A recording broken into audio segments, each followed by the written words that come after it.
Good morning, good afternoon, good evening, whatever time you're listening to this podcast. We're just so grateful that you're here.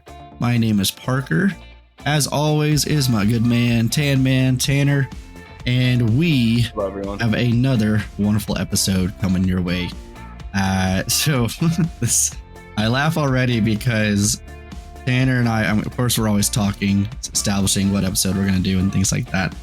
And I think it was yesterday or 2 days ago, I was super hyped, right, Tanner? And I was like, this is what we're doing. And I just got really excited, and hopefully I didn't overwhelm, but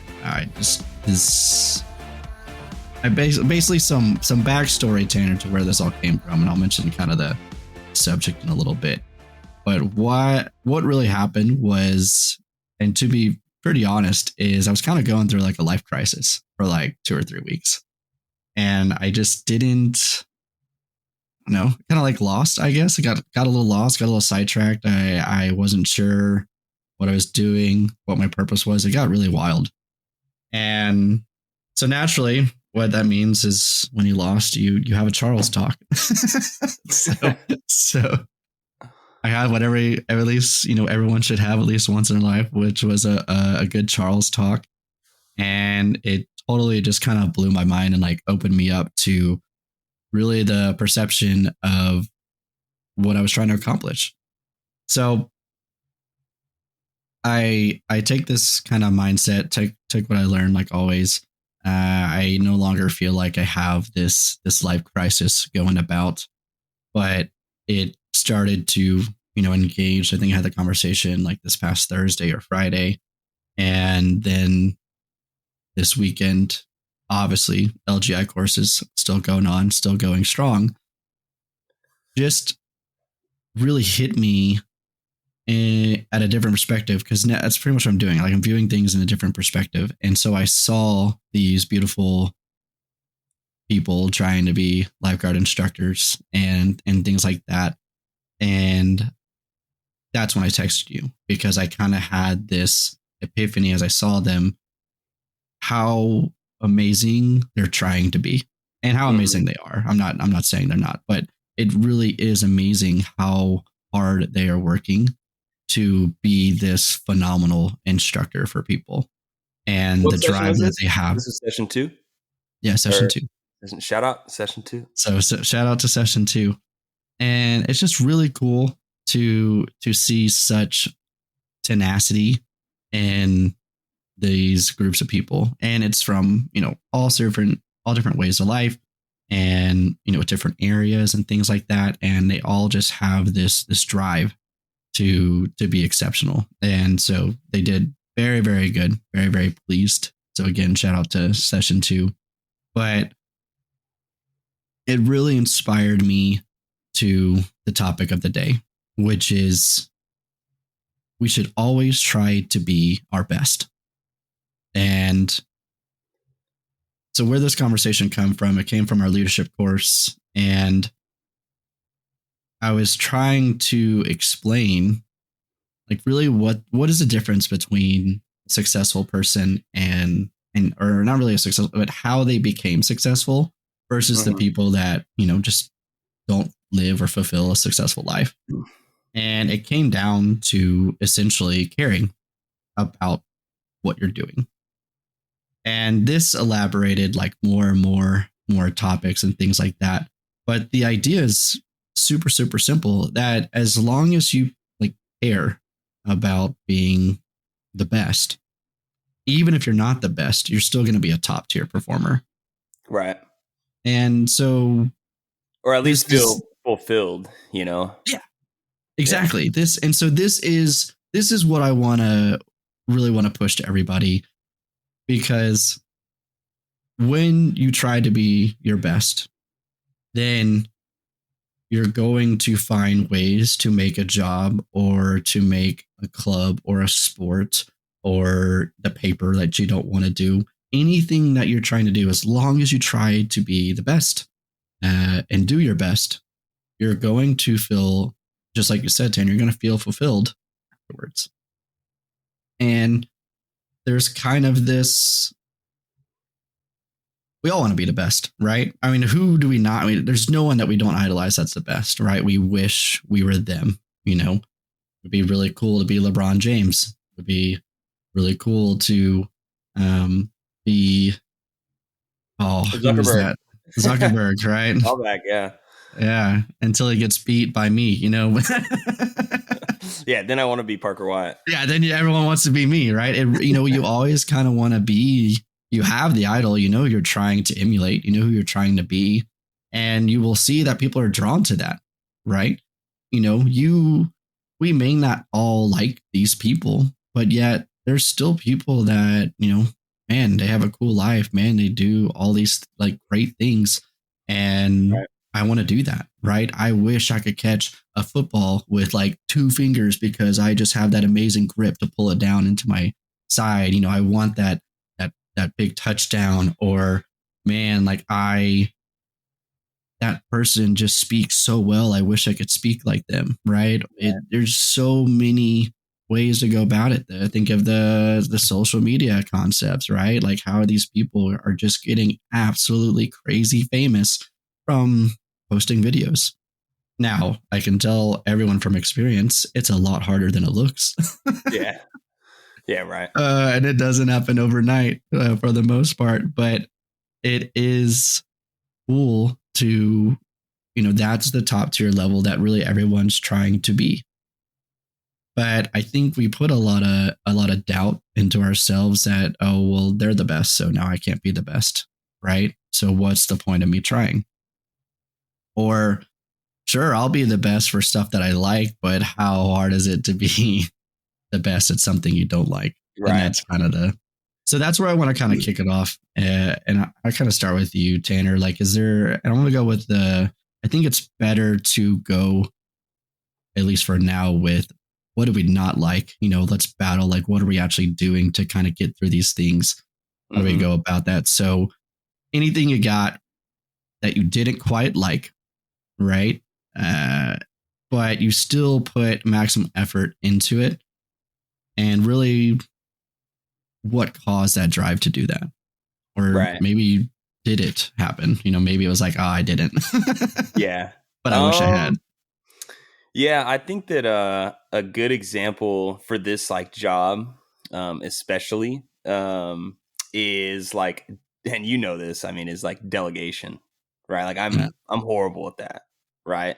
And like, in order for you to have like the best summer as a supervisor, you got to have some delegation.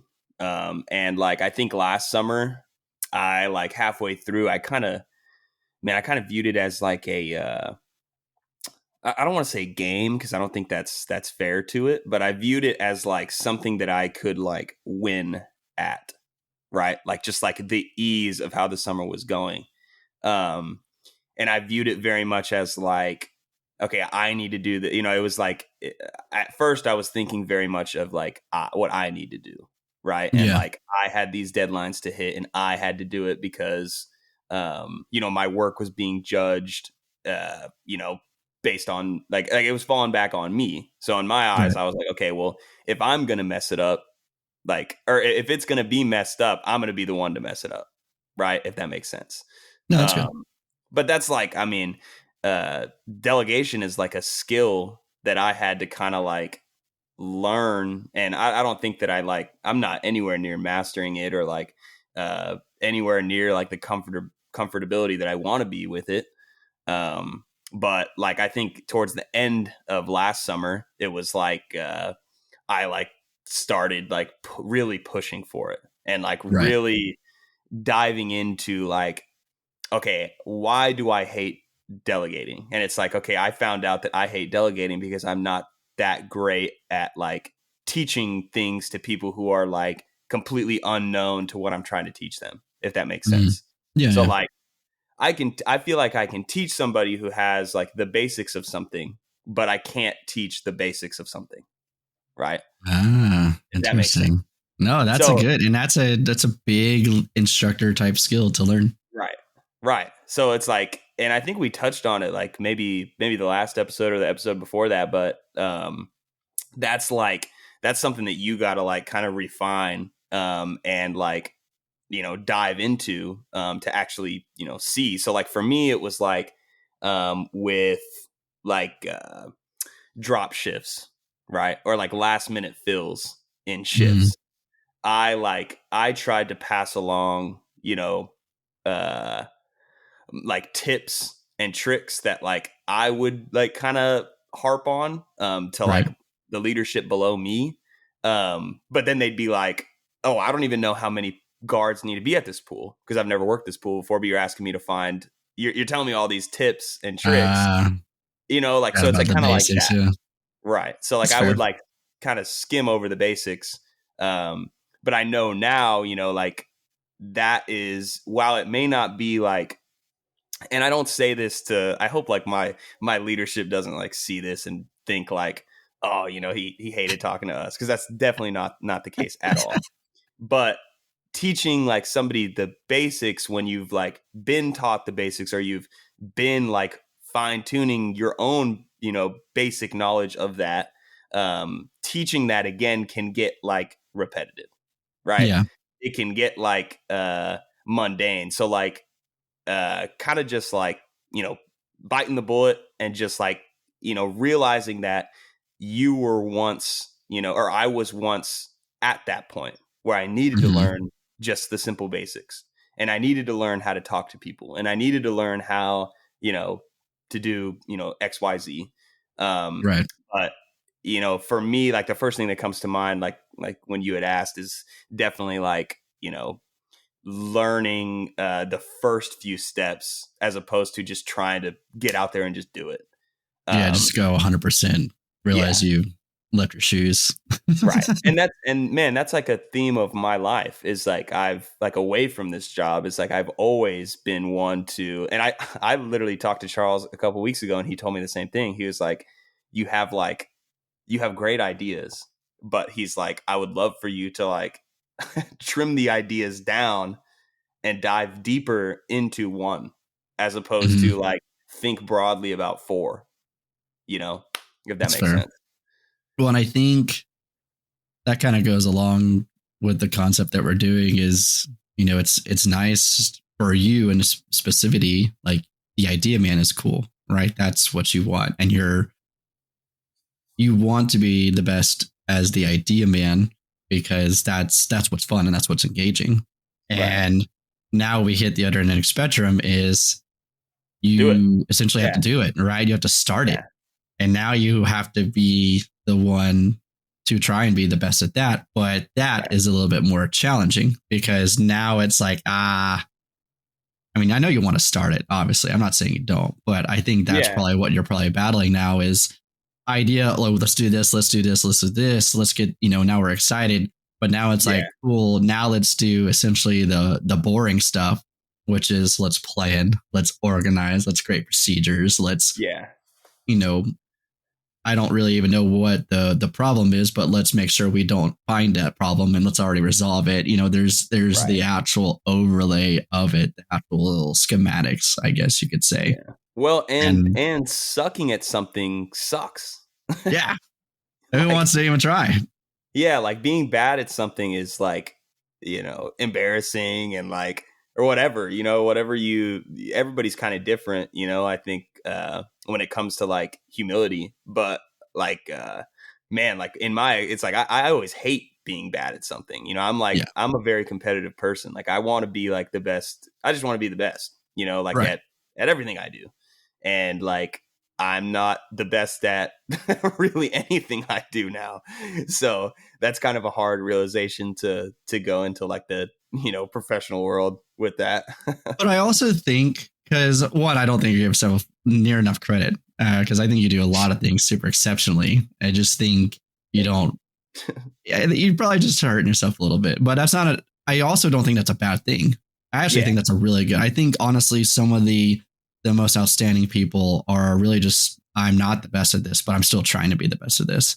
So I Right. think that's you. Like you're actually very, very good. There's no way, dude. What you did last year, for a company that you kind of knew about, but trying to figure out operations, the success that you had, the grind that you pulled, the way that you could analyze and reflect. I mean, these are exceptional traits for people that are trying to be the best, right? Because you do want to be the best. And so a little bit of kudos to you for that. And this actually segues perfect into kind of like part two. I don't know how many parts there's going to be. I'm just really excited to talk about it. We're just going. Yeah. We're just going. Yeah, we are flying. And I telling everyone, like, you thought I was hitting the gas pedal, beforehand. Just wait. I mean, this gas pedal, like, I broke through the floorboard. And I got a little Flintstone action going on because those gas pedals going down. The idea, though, is it's a mindset. This is really what it needs to be. It's a mindset, because no one likes to be bad. But are we going to avoid doing that because we don't like being bad? Or are we going to say, screw it, I'm going to drill this 1,000 times so that I'm no longer bad? And I feel like those trying to be the best, they're going to keep pushing so that they're no longer bad. Like, I'm going to be as bad for as little as time possible. And this concept really it's tied to a lot of things. I think this ties into what we talked about, the fundamentals last week, right? It ties into our trying new things, and how do we do that? How do we combat that? And basically not feel like a fool. And I think this perception will help you, because let's accept that we're going to be a fool, but let's minimize our foolishness as much as humanly possible by practicing, studying, asking questions. Let's educate ourselves. I guess it's essentially that self-educate portion, and that practice and that controlled environment and that community and things like that. Because had you been a part of a different community, probably wouldn't worked out. Had we given you no answers, probably wouldn't worked out. Had you had there's reasons why it wouldn't have worked out. But because you have and that's why I like how we broke down trying new things into part 1, into part 2, breaking those things down, because if you can checklist all those items, then you're going to succeed. Right. And now what we're doing is we're just adding this mentality, something we didn't add in that time. So we're adding a mentality of, until I'm the best, I'm going to keep going. And that's how I'm going to essentially make this change. And this is what's I cannot emphasize enough is, who cares if it's hard? Who cares if you're not getting it? Who cares if you had to ask the same question 10 times, 10 different ways? Someone had to explain it to you 20 different ways. And then that one part clicked, because now it clicked. But the drive to be like, I'm not getting discouraged after this failure. I'm not getting discouraged after this failure. Or I don't know if this happens to me way more frequently. I don't know if it happens to you, Tanner, but after like the 4th or 5th time, you like haven't heard someone. And so you're like, what did you say? And then they repeat it. And you're like, I'm sorry, what did you say? And then by like the 4th or 5th time, you're like, yeah, totally. But you still haven't heard like what they said, The goal is to avoid that, where it's just like, what, screw it. Like, I'm done, and I'm just going to pretend like I figured it out. Put a poll out and see how many people have done that. I would be interested. I would love to see that. And so actually we can do polls. I believe on Instagram or on Spotify, or maybe both. So stand by for that poll. If you see it, fill it out. That would be fun to see. Because man, it happens to me all the time. And it's like, I can hear, like, it's not a loudness thing for me. Yeah. To me, it's like the words just won't process through my brain. Yeah. It just sounds like yeah, they're like mumbled together or something. Yeah. It's like, it just doesn't quite click. Hurts me. It hurts me to think about now. I don't even know what hurts me, but it's like, man, like I don't know. It's like a frustration, I guess. It's awkward. It is. When that happens, it's awkward. And for the most time, you can kind of, when you do the circle head, you're good. Right. You're like, yeah, totally. Yeah, man. Yeah. And I will say that works about 8 out of 10 times. Sometimes they'll look at me like, what? And I'm like, never mind. Because they could be like asking you a question. It could be like, hey, where do I put this? And you're like, yeah totally. And they're like, what? And then I have found at that point, because that's happened to me a couple times too. Right as I say, yeah, totally. Then you're like, no, I asked you this, and all of a sudden I can hear it. So maybe I just needed to speak first and then go back to it. But man, does that drive me nuts. Because it's all me, right? Like, there's literally no one in control of it but me. Yeah. and there's nothing I can do to fix it. So if you have this problem, maybe say yeah, totally, and turn your head into a circle and see what Yep. see what goes from there. Yep. I'm gonna do that on a podcast, but yeah, totally. Just what you're saying, like, does that make sense? I'm like, yeah, totally. Yep. And then we just move on. And then we move on. Anyway, so going back to this concept is, I think if you can stop seeing it as I'm failing, I'm doing worse, I'm not getting any better, and you take that mindset out and you just say like, okay, I'm doing my best, or my best isn't good enough, so I'm going to encourage myself to do more. I'm going to essentially find a way to make this happen, and nothing's going to stop me except myself. This is the big thing, is don't be discouraged. Don't worry about failure. Don't worry about trying over and over and over again.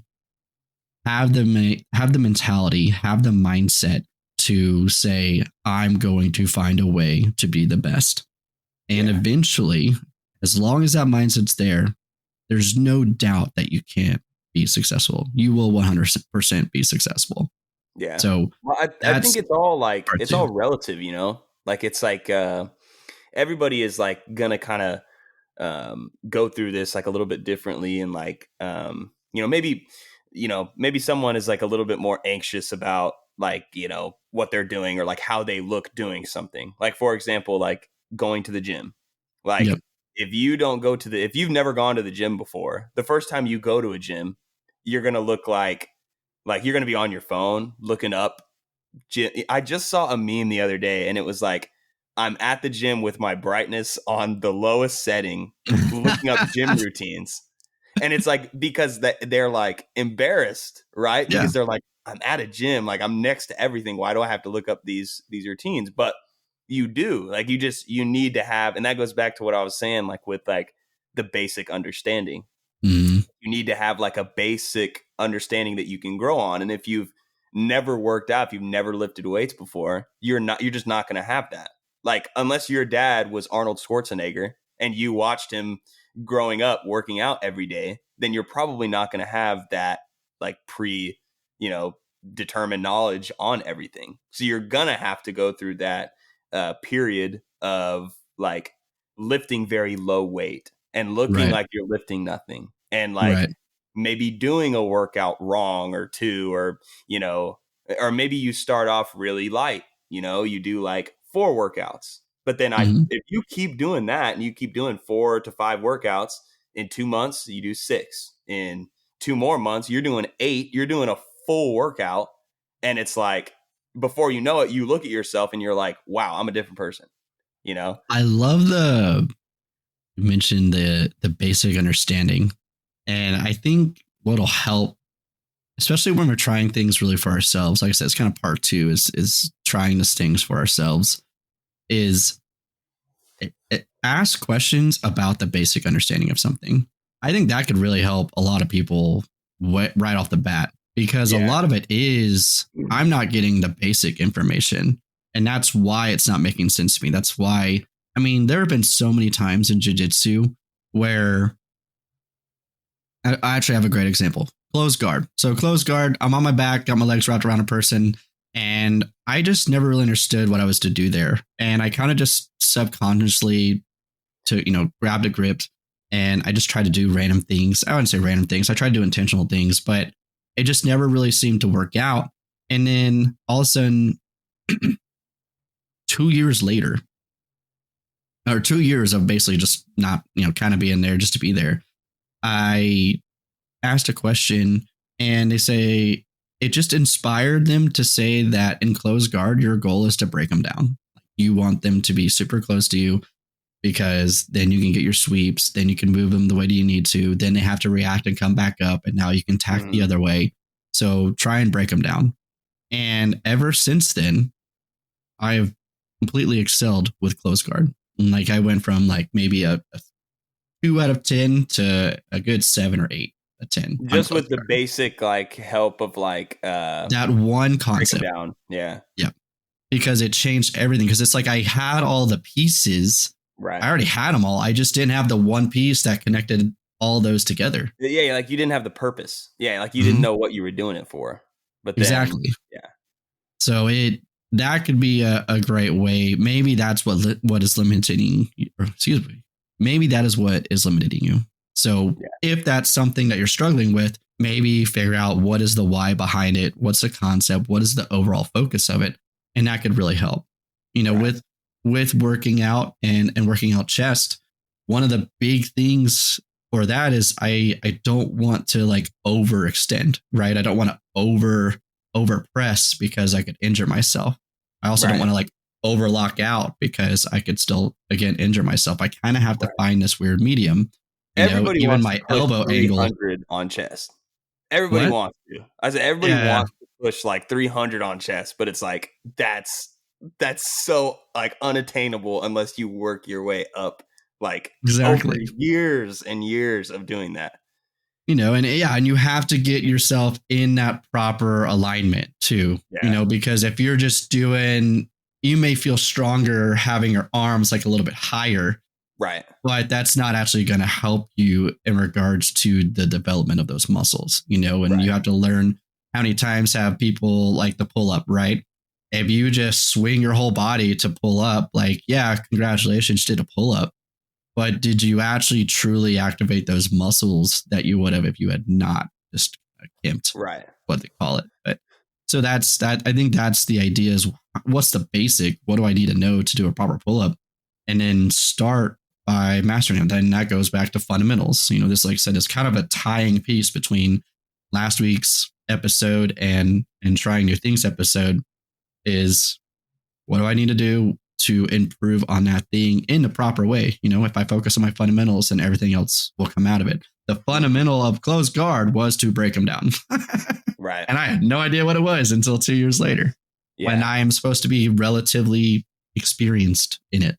Right. So that was a good wrapping to part two and a good insight that you provided. Now we go to part three. And I think this is my big one, and it's not always employment. I think it could be club sports. It can be it's anything with a community, a team, or just other people around. And but I'm going to use employment. I want to keep like the analogy there, and I think it's kind of good to kind of understand this. And honestly, this is probably where you're going to see it the most, but you'll probably see it in sports and things like that, which is to quit or not to quit, right? And that is the question. I got to finish it out. OCD, sorry guys. But if you don't like your team, if you don't like your essentially your leadership, the first initial response nowadays is to quit. It just makes sense, right? Like, screw these guys. They don't treat me well. I'm not going to be there. Why would you like stay? And I'm going to challenge this idea now. And it goes with a little bit of a story to kind of explain how I want to go about this. But I think this is going to be pretty hard for a lot of people to try and do. But back when I was in the Marines, I had just joined my unit, and my leadership, they weren't technically like, let's say, managers. They were senior, senior lifeguards, right? So they were senior uh, people, right? They technically had a higher rank than me, but it's pretty easy to rank up and get their equal rank. But even if I had the same rank, they were my leadership, right? Senior, whatever. They did not lead me probably in a way that I should have been led. Now, keep in mind, it was very Marine Corps esque, right? And I am somewhat grateful for that. What got me was when if I did wrong, consequence me 1,000%. This is the way. And I don't care how you consequence me. I'm not saying, how they consequence me was wrong. That I'm all about. That was done. Right. But when they got bored, for some reason, there would still be these games, we can call them. Right. And that's what's got frustrating. was that when they got bored, they found and searched for crazy, meticulous things so that we could play the games and they could be entertained. And this to me was wrong. Yeah. When Well, it it sounds like came hazing. to Yeah. what? It sounds like hazing. We're going to call it games. We'll call it games. Oh. Yeah. Okay. They're games. But when you do wrong, suffer the consequences. I think that's fine. It's not a big deal. I did it all the time. But it's just when it becomes to a point where you're searching for something or there were cases where it was truly just to establish like I am alpha almost, right? And if I didn't know something, then I was getting consequenced. And I think there's a limit to that, right? Because in theory, I should know certain things, right? If I need to know my specialty, I should know. But at the same time, as a leader, understanding leadership the way that I do now, it's my sole responsibility to make sure that the people below me know what they're doing. Right. And I shouldn't just go straight to consequencing them just because they don't know it, whether they should or shouldn't, and I think these cases differ. And I think there's gray areas and things like that. I don't want to get too specific on that, but just the general theme, a lot of those things I felt like could have been handled a lot better, but because of that, then that was my leadership, right? If things didn't go well, boom. If I was bored, boom, right? It kind of created the same thing. Like I had some guy, he literally just disappeared and for like a month and came back. And my initial response was to literally yell and scream at him until hopefully he cried. Like that was my overall goal. And how terrible is that? It still haunts me to this day that that's what I did. And then that was the motion that I went through, because you and I now know that if someone's disappeared for a month and then comes back, the first question is, are you okay? Good? Yeah. Yeah. Like, are you good? Like, yeah. Are you okay? Like, yeah. Like, hey man, like, let's sit down and talk and like figure out what happened. Right. But that wasn't it. And so I had this misguided leadership for a while, but thankfully I also had good leadership.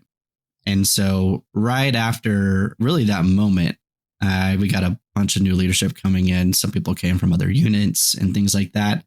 And then I had he was technically I guess it doesn't really matter, but he's like my platoon sergeant. And then my platoon commander, Staff Sergeant Peck. I think he's a gunny now, if not even higher, because he's an awesome human, awesome individual. But wait, what does that mean? You said he's a what now? Platoon commander. So you had your platoon sergeant. The platoon commander is actually supposed to be an officer, but at that time there was a low amount of officers, and so he was a staff sergeant acting as a platoon commander. So doing all the officer side of things, but as an enlisted human. And so him and then my platoon commander, Sergeant Powell, super, super amazing, fast as lightning, by the way. Great story on that at some point. But two of the best leaders I could have ever asked for in the Marine Corps in such very different ways. So I was very close because the platoon sergeant was also my team leader, it kind of condensed things there. And so I was pretty much like under him directly. So I got a lot of really good experience. He taught me how to do things. He was the one who taught me like teach more than what you're currently doing, right? Like if there's a lifeguard, I'm teaching them how to manage. If there's a manager, I'm teaching them how to LGI or how to become a supervisor. He taught me that concept, right? So then I got to learn from them and I got to see like, oh, okay, like here is the other side. And that helped. And then it's like, okay, this is actually who I really want to emulate. And I go back to my current leadership, right? Well, we ended up being same rank, and then they get promoted to actual manager, all right, or not NCO, non-commissioned officer. And then, I was a little bit below. But then I got promoted to a non-commissioned officer, and now we're at the same rank. And now as they started to play those games, I was able to be like, hey, like I got this, or I couldn't stop it, but I could say like, hey, I'll take care of it. I could take ownership within that. Right. And then what was crazy enough is they stayed, and then I got promoted again. So Oh now I wow. was able to stop it. Now I was able to actually make the change. And the retention rate, and I'm not saying it's just me, right? A lot of this leadership developed, but I know that I also was able to help because I was able to change to, instead of just trying to destroy someone and trying to make them cry, to actually Right. figure out how to make them better and make them actually be a successful Marine. And by the end of that, the retention rate was way better. Less Right. people kept trying to leave or disappear, things like that. And it became it was a great time for me to leave because I knew it wasn't going to be that path again. Well, I want And to touch on something real quick before yeah, you yeah. continue. You mentioned like so those officers before the senior officers. You So they're mentioned like non-commissioned officers. So it's still enlisted. So there's okay, enlisted and then there's officer. So okay, the non-commissioned means they're enlisted. The officers means they are officers like shiny, the fancy collars, that type of so deal. these guys were like essentially like you had said like they were like it was like they were trying to I'm thinking of like a better phrase for it, but like being the alpha. They wanted to like Yes, show that they were the alpha. exactly. Well, honestly, in my experience, if you have to continuously tell somebody that you're the alpha, you're probably not the alpha, honestly. It's true. That's kind of And like what honestly, it you probably is. don't even think you're the alpha. You just Yeah. want to be. Yeah. So that's pretty much what happened. And and the story is like I said, everything changed, and it ended up turning out to be a lot better of a situation. First 3 years, I was just like, man, I don't know if this is how I'm going to be led to be successful. Like, I don't know. Yeah. And by the end, I was so grateful for the leadership it had. Beyond grateful for Sergeant Powell. Beyond grateful for, he'll always Staff Sergeant Peck to me, but like I said, I think he's a gunny now. But those two people like really changed my idea on leadership within the Marines. Right. And I still wasn't phenomenal outside of after that. I still had a lot of work to do, but that was definitely my initial start. And I would love to say, and I feel like that theme still remains the same, which is help others be successful. And now you and I know that is what leadership is. Leadership is not about soul, like me just improving. Like if I'm a good leader, everyone around me is improving. Everyone else is successful. Right. Like if And you're doing your job right. Yeah. exactly. Ideally. Yeah. And that's how we focus on that. And so let me tie all of this back in, right? Because we're at a job, we're on a team. We don't like the team captain. We don't like our boss. We don't like our leadership. The easiest solution is to quit and not deal with it and, just find another job and find that leadership. Right. But what if instead of quitting, we said, I'm going to make this more. I'm going to change how this leadership runs. I'm going to be the new management. I'm going to do the hall. It's a lot harder because you technically aren't the boss yet.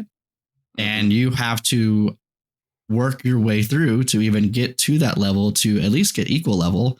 And then even then, you can't just butt heads. You can't just say, no, we're not doing this because I'm the manager now and I can say, and I have a say so. Now you have to work on how to finagle them. You have to work on working them so that you are creating a better environment. So you have to be able to utilize your voice and use your voice to push to say, hey, I really think we should do these things. This is why, and try and work that way. And then two things happen. They are like, oh, wow, this is a whole new perspective that I didn't really think about, didn't really consider. Or, they continue being the way they were, kind of like my leadership. Like they never really changed. They kind of stayed the same out the entire time until everyone got out, and maybe that's the case. Well, then that's just more encouragement, more of me. I got to be better. I got to be better. I got to be better. I have to be in my mess so that I can get promoted again and now start actually making changes within the leadership. No longer is it my opinion. Now it's like, hey, we are going to treat our people like this. Hey, we are going to improve quality of life like this. Hey, we are going to improve our training XYZ. Now you can do those things. And imagine how many more companies could be enjoyable to work at if people would take on that challenge. Right. And to me, the only real reason, and I know I'm going like really extreme in this, and take it for what it is, take it for what you want to take it. But to me, the only reason you should quit a job is if you move, right? It's not roaming. You move, okay, or you get a job that basically promotes you, but at a different location, right? So it's not a promotion within the company that you're currently working for, but it is a job that allows you to lead others. I think a promotion would be great. Yeah. Of Or course, like there's other better aligns with factors. your like life, Exactly. Yeah. goals or Better in whatever. line, better in line Yeah. with life. Maybe it is a higher paying job and you got stuff that needs to pay. I don't think you should quit immediately for a higher paying job, but also at the same time, we all got to eat. We all got to pay our bills, and Right. that's a case that you could fight for that. But to quit just because you don't like the leadership, I think there's a lot that can be implemented before you just go straight into that. You can talk to your boss. Hey, I don't like how this is running. Hey, I don't like how you are treating these people. Now you got to be respectful about it, and you got to kind of ask. And if maybe that's how another episode we can bring down the road is how do you talk to authority and how do you respectfully kind of get your position away and explain how you're feeling and things like that, how they should respond. But why not talk to them? Why not ask them? Because there have been times where, I made someone, one of my golden children raised from scratch. They were super, super good. And I think like the third year they worked for us, I just accidentally, I didn't realize it, but I didn't spend a lot of time with them. I barely talked to them. And then maybe it was crazy. It was like 2 or 3 instances that I interacted. 2 of them were like, hey, can we improve this? So I only had like 1 good interaction with them, 2 that were kind of like, hey, like, let's work on this. And years prior, I was like seeing them like almost every week, talking to them at least on a weekly basis. And so they were like, hey, like, did I do something wrong? Like, do you not like me anymore? And I felt terrible, absolutely terrible. And it wasn't until they brought it up that I actually realized my actions. So a lot of this could just be that even the leaders don't realize what they're doing, what they're saying, how they're doing it. And, for whatever reason. And why not just ask them like, hey, what's up? Right. Instead of just quitting, yelling at them and screaming and hope they cry, why not just be like, hey, how are you doing? Like, what can I do? Here's how I'm seeing things, and give your perspective on what's going on and see if that changes anything. I think if we really go about this path, problem solving on a bunch of different issues would dramatically increase. Like the solutions that could be found would be exponential at this point versus just kind of this, I'm out, the cancellation period. I don't like them, so they're dead to me, because it doesn't really solve anything. I think you can have a great impact, and I think this has worked really well for certain things. Immoral, unethical companies like, ghost, cancel them out and, really make them feel that pain. And I think it's good for those, for the good cause. But what's the limit? I don't know. What do you do? What do you not? I don't know. But I think we could always at least try to communicate, hey, what's going on? This is my perspective. Is there something that we can do to create a solution? And try to build a better environment. Because if you quit, all you're doing is setting up the next person. You're putting down the next person's shoulders, or you're setting up the next person to feel the same exact way that you felt. But instead of them quitting, they're just dealing with it. But they're also maybe not prepared to actually, handle it and have the courage or the will or desire to try and talk and then try to solve the problem or try to move up and do all that. And that's how I think of it is, if I don't speak up, the person behind me may not. And they may have to suffer for the fact that I knew I could speak up and just chose not to. Mm-hmm. So I really do that to kind of look out for people and help along that way. And that's ultimately what I want to try and push is, even in something that you absolutely hate, try to be your best, be the best performer, do everything you can, talk with your superior, your team captain, your boss, whatever the authoritative figure is. Right. Work with them as best you can. Try to get to their level. Work with them as best you can. Try to get to their level. Encourage them to try and get to that level that you're wanting, what you're trying to excel, and then you have more power there. And now, after this endeavor, the place is run the way that you've always wanted it to run, and then you can leave, or then you can stay and continue impacting more and more and more, because as you get promoted, you impact more and more people. Manager pool is anywhere between, on a weekly basis, impacts about 15 to 30 people within a week. I'm going to bring lead managers, that they brought in, they impacted 75 to 100. Supervisors, 150 to 220. Directors, all of them, 800. Right? Like they impacted a lot more people, and that's things that you can do. Maybe instead of changing one place, I change both. A lot of these corporations are the ones where no one's really happy. And if you get to where you become a regional manager, you're impacting multiple locations, multiple forms of leadership at the same time. This is partially why you will get promoted, is because I've seen what you can do with 10 people. I want to see what you can do with 50. Right. And I want to see this instant reaction and watch them affect 10 people beautifully. So that, I think, is really the end of part 3. And honestly, I think kind of the end to the topic, but I do want to hear more on your side. I know I took a lot in that. That was the buildup. Like I told you, I was fired up, and that was the buildup. And just last minute thoughts on your end. When does it seem all right? Like, do you think there's better like scales to say when to maybe let go, when to keep pushing? Like, what are your thoughts on that? Yeah, I mean, I'm in. I think I'm in like a pretty unique position to like kind of talk about this, because I didn't come from lifeguarding, right? Yeah. Didn't come from lifeguarding.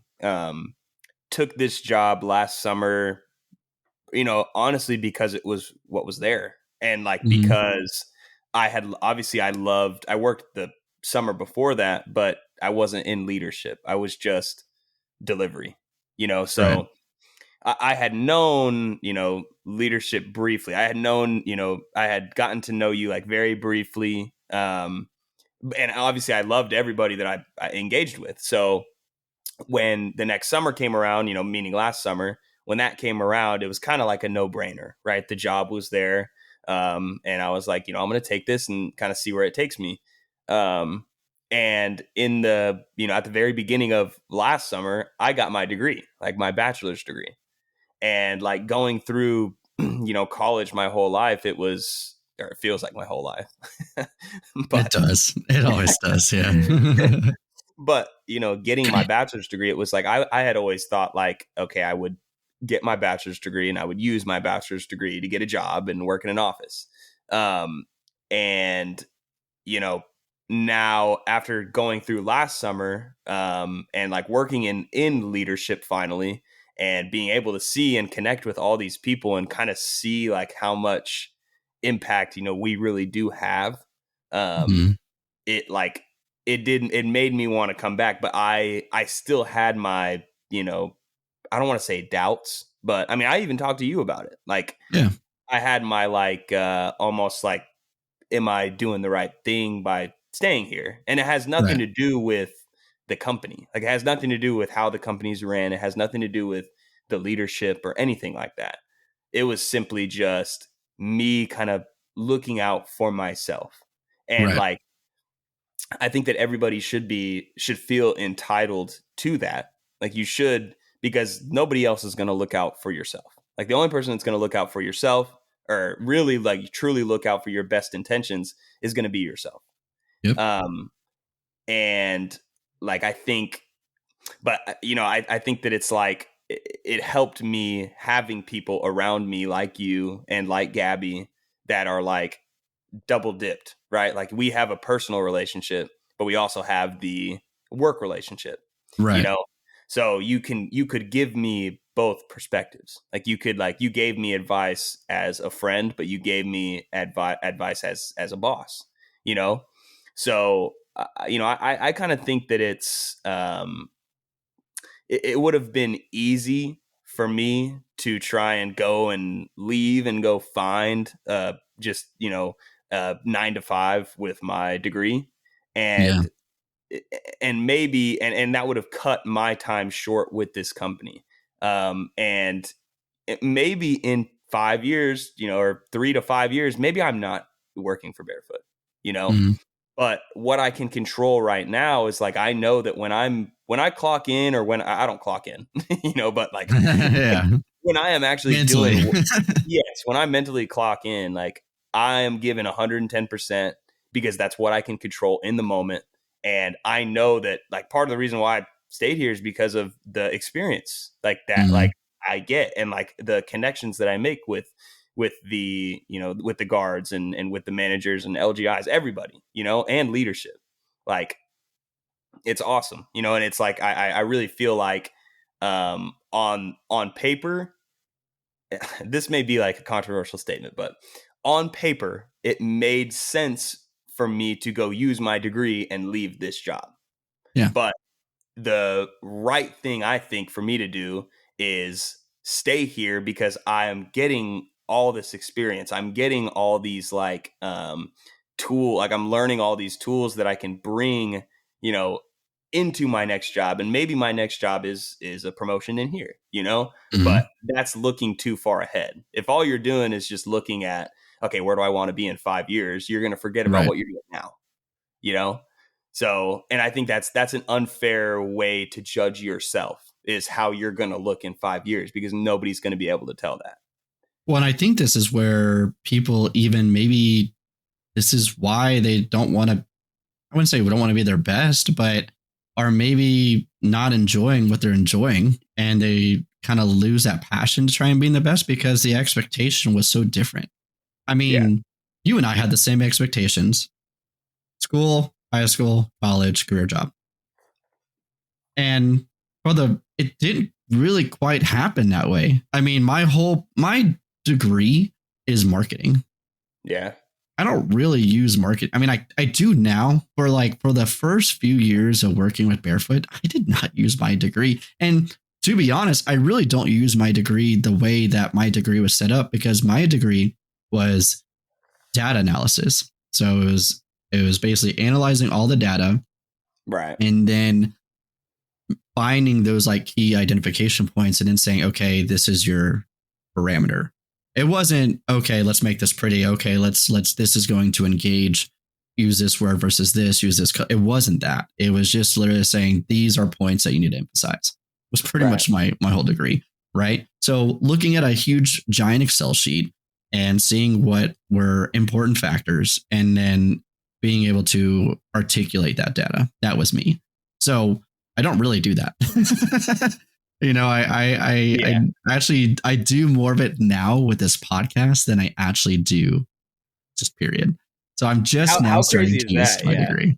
That's cool. But I feel like that's what it is a lot of people have this expectation and then they experience what it actually is. And it's like, well, and not usually, but it's like, this kind of sucks. Like this doesn't meet my expectations. And now it's weird because there's like almost this investment that you've made and done, and then it's not what you want it to be.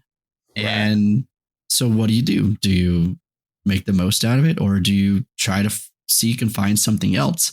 And this is what I think everyone is kind of struggling with, is like, all right, I'm going to go here and see if that works. And then that doesn't work. So now I'm going to go here. I mean, there are not of people that I hear like, oh, I'm looking for another job or I'm trying this. And it's like, you're on like your third or fourth job in like 4 or 5 years. And, I don't think I have to be crazy. Like I'm 10 years in with Barefoot. Right. Right. And I don't think you need to really devote 10 years to make a good assessment on whether you're happy, but basically one job every year, quote unquote, is how are you setting yourself up for success? Because anytime you try something new, you're back at the beginning. Mm-hmm. So any progress you've made is now back to the beginning. And that's why I said, like, you should quit because you find a promotion, you find a bigger gain out of it, Opportunity. or you're not going back to the beginning. Right. So when you just, oh, nope, not going to work. I'm going to try something new. Well, now I'm back at the beginning, and you've lost all that gain. You know, it took one step forward, but you just took 2 steps back trying to take 3 steps forward when really you just needed to take one more step forward. So I think expectation has a lot to play with that. And I do understand that, you know, with in high school, I think I even mentioned it in a podcast at some point, but out of high school, I was planning to go to law school, planning to be a lawyer was my original path. And then I went to Marines, and then I ended up wanting to switch to engineering. And so then I did engineering, and I actually loved engineering. I loved the classes that I took. I just realized I had no idea what I wanted to do with it. And I was like, well, I guess I don't really want to be an engineer, because it was just to make money, right? Engineers make good money. So I was like, you know what? I don't want to do that. And so then it was like, well, what sounds fun? So now I'm like looking at all these things, literally looking at like 1,000-page sheet of all these degrees. And then I look at marketing. I was like, actually, that sounds pretty cool. And so then I did marketing, and then I did, you know, that's kind of where I go about it. But then it's like, all right, what am I going to do with it? I don't know. And then I just started working for Barefoot as I'm like trying to figure out, I think even before when I was on the engineering path. And that's when I was like, actually, I'll stay with Barefoot for a while. And so I think part of why I picked marketing was to help marketing for Barefoot. And, you know, and now I use it with recruiting, and for this podcast, it's actually been very, very helpful to kind of use and analyze it. And so, yay, my degree is finally being used, but it's still not used in the way that I expected it to be. But it doesn't mean that it's wrong. A lot of people, it's like, oh, if it didn't meet my expectations, it's wrong, but it's not necessarily wrong. It's what you said so perfectly is, I'm going to do 110%, and I'm going to make it to that, because that's what I can control. I can't control how I feel about the situation. I can't control a lot of things around, but you know what I can control? I can control the fact that I can give 110% and be the best that I can be, and see where that takes me, because it could take you to a bigger and better job within Barefoot. It could offer you a job outside of Barefoot. You don't know. And really the point is, it doesn't matter. Right. And that was like my big argument. I was like, Tanner, like, look, it doesn't matter what you do, because it just doesn't. Like, I don't even know like how to really explain it. It doesn't. It just, all it matters is that you do you, and you do it 110%. And then that's what you're saying is like, if I'm just going to do 110%, make the most out of it, and I will worry about the future later. It goes back to that what if game. Stop playing what ifs, you know? And I'm not saying you're playing what ifs, but, you know, people stop playing this what if games. And if you would be genuinely surprised, you should tell one of your friends that every time I say what if, tell me, because the amount of times we say what if is insane. Yeah. And I've been doing this for a friend of mine, and every time I'm like, what if? And they'll just, yeah. So I think it would be a good little exercise, be like, hey, every time I say what if, just let me know. Because once you really bring attention to how much you're worried about, you can stop trying to worry about it, and you can just go back to you. I'm going to give 110% a day, because it's not what if I don't give 110% a day. It is, I'm going to give 110% today, and I'm going to see where that takes me. Right. Not where, you know, what if that doesn't take me where I want to go. So absolutely beautifully said. And I'm super, super happy finishing off that, unless you got absolutely anything else, but I think you really polished that up, like, or the Italian. Chef kiss there. That was really good. Well, let's close it out into Barefoot World. Oh, not Barefoot World. Other things. So can't mention the giveaway because it's technically already been out by the time we recorded this. So congratulations to you, whoever won the cup. Yeah, you deserved it. Yeah, we love you. You really worked hard for this one. But I do want to give some shout outs to a lot of people that went above and beyond. I'm only going to do first names. I probably could get away with doing last names, but I'm going to play it safe. So if you don't know who I'm talking about, because some of these names are common, let me know. But otherwise, you should know who you are, because you're incredible. In no particular order, this is going, just how I saw all these things. But Molly, Sharky, Sarah, Riley, my Gracies. Everyone knows who my Gracies are, so I guess I'm kind of giving it away there. Elias, and then I have two that did a lot, but I don't know who they are. I mean, I just have their handle, which is Danny Likes Tacos and Samantha Sims. So those two people in particular, thank you all. Thank you guys. Love that we got outside of Barefoot on that one, and really appreciate. I mean, so many comments, lots of subscriptions, lots of tags, and just really appreciate you guys like boosting this for us. This overall boosted our total downloads by 30. So we actually basically doubled our weekly download rate. So that was really cool. So instead of getting like 10 or 15 downloads a week, we got about 30 because this is only a week's time. And then we got a good amount of followers. YouTube, we're still going to push into that realm, but it did great things for us. And I know you guys played a huge part in that. So thank you.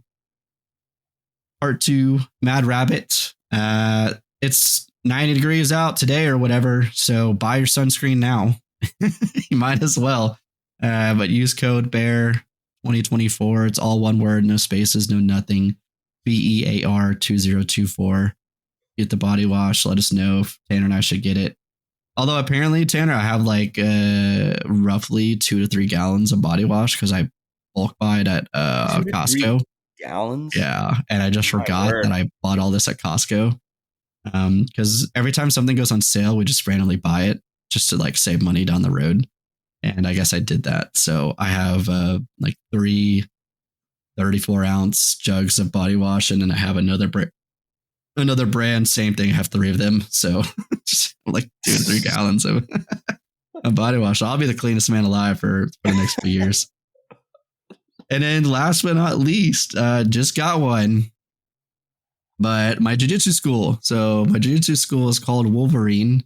It's in Rowlett. And if you'd like to train with me or just see what jiu-jitsu is like, come on by. This is actually something cool. We just got the works on it today to kind of present to you guys. So just mention that you know me or listen to the podcast, and we'll get some good things in regards to that. And you get to roll with me, all right? Or at least, try to beat up your boss day, essentially. So if you're interested in jiu-jitsu, I'd be more than happy. I think what's nice about this is I can spend personal time to help you. So Tanner, beat up your boss day. That's only Parker's area. Oh yeah, sorry. Well, Tanner, if you come to Wolverine, I can help you. And get just squared away. It's only like a 50-minute drive for you, but it's fine. Yeah, only 50. It's fine. And it's at what? Like 5 o'clock in the morning? Okay, perfect. 6 a.m. You can do the evenings. I do both. You don't have to come at 6 a.m. Although I teach, or I will start teaching soon. Nice. So I don't know the dates on that yet, or when I will, or what it is, but I will be teaching here soon. So very, very excited. Cool. Because I love teaching and I love jiu-jitsu. So this is a great well. But yeah, if you want to try out, see what jiu-jitsu is like, try it out. We're switching locations. Wolverine is switching locations soon. It's literally like less than a quarter mile to the left. So nice. It's huge. It is way, way, way bigger. So we're starting out. I think right now we have like 1,200 square feet of mats. The new place is going to have 2,600 square feet of mats. So wow, 1,200 was already a lot. Yeah, 1,200 is a pretty good size. So now it's double that, and it is huge, super huge. So if we're in the process of that, you get lost, you don't know where it is, reach out through our whatever. We'll take care of you. If you want more insight on it, they have an Instagram, and you can follow it. I'm pretty sure we follow it, so just check it out, and we can go from there. And now on to Barefoot World. Session 2 has ended, although you will already be into session 3 in DFW. Houston's getting a break. So the next one in Houston is spring break, March 11th through the 14th. We'll have one starting up on March 2nd, and then the one after that, the last one, is March 11th through 14th as well in DFW. We had the tube out, so a lot of people got to play with the tube. And we're basically going to get the final surveys of that tube, decide on the last little bit of specs, and then boom, ready to go. So hopefully by the time this podcast actually releases, we have a product that we have finalized and we will start making and sending it out. Cool. Other than that, that is all I have. And anything? All right. Good. Cool. I think we're good. Well, then the hearts have gone out. No Thank hearts. you, everyone, supporting the giveaway. And Italian hearts here. We love you all so much. Yep. Thank you for everything you do. Love you guys.